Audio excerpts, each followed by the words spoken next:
More now on the deadly fires on the island of Maui in Hawaii. These fires are raging across the island. They've killed 36 people already and have reduced one historic town of Lahaina to ash. A map here shows you exactly where these fires are and where crews are focusing their efforts.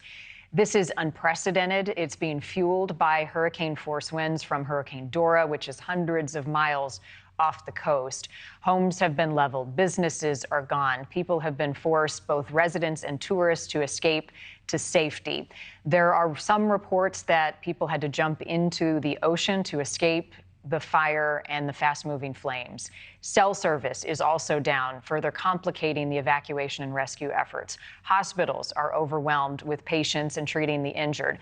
The mayor of Maui expects the death toll to climb even higher.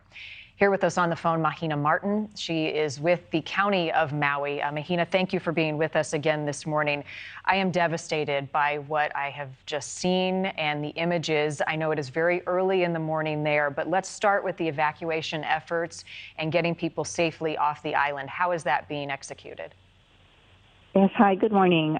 Yes, quite a few days here on our island.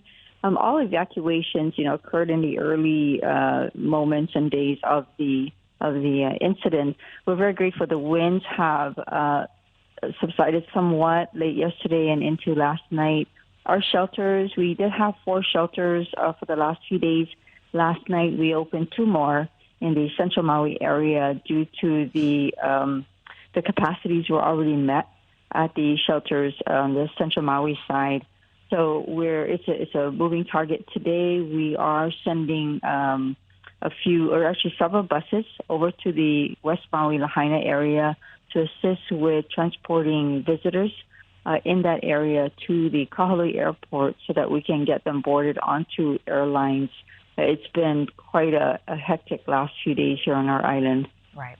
And in addition to the 36 deaths we know about, we expect the death toll to rise, and there are people who are missing. How are those search efforts being carried out? We have a search crew in the West Maui area. Part of the situation right now is that the fire is still an active fire. We have 3 on-island going on, 1 in the upcountry Maui area, along with the south side in a town called Kihei, and of course, as you mentioned, in the historic town of Lahaina in West Maui. So West Maui is where we're experiencing the fatalities. As you said, we recently announced the discovery of 36 fatalities in Lahaina. So search crews are on there today. We do have National Guard as well. Their resources have joined our personnel, particularly and focused on the West Maui area in Lahaina. So today, it's still very early here. It's 4 a.m. Daybreak. We'll continue with those efforts in Lahaina town.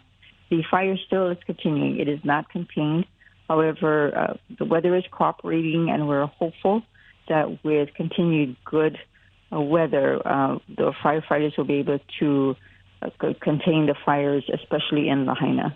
So in relation to Lahaina, these fires can shift very quickly and unexpectedly given high winds that we've seen in the last 24 hours. How much warning did people in this historic town have before the fire was upon them?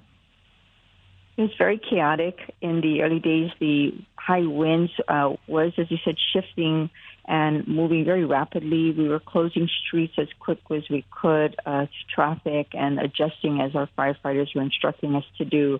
In the upcountry area of Maui, for example, on the slopes of the mountain of Haleakala, wind gusts were recorded as high as 80 miles an hour. In the flatlands of Lahaina, which are near shore, the fire moved quickly with the high winds. As you had said, we did have individuals that took it upon themselves to enter shoreline waters to escape the smoke and fire conditions within the Lahaina town area.